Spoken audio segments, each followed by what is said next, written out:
நான் தாவீதினுடைய வாழ்க்கையிலே வாசிக்கும் பொழுது ஒரு 3 இடங்களிலே தாவீது நடத்தப்பட்ட விதங்களும் அவர்களுக்கு முன்பாய் தேவன் அவனை மகிமைப்படுத்தின மகிமைக்குரிய ஒரு ஸ்தானத்தை பற்றியும் நான் வேதத்திலே நான் வாசித்தேன்.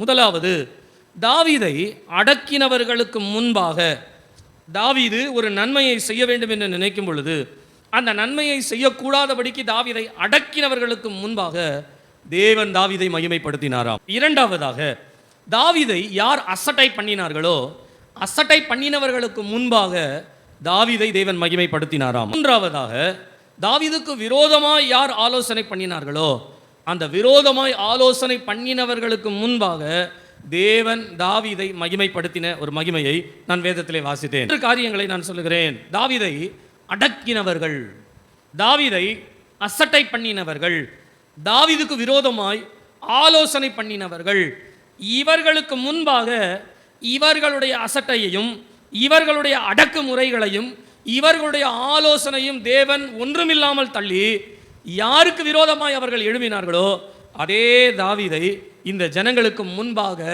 தேவன் மகிமைப்படுத்தினவராய் இருந்தார்.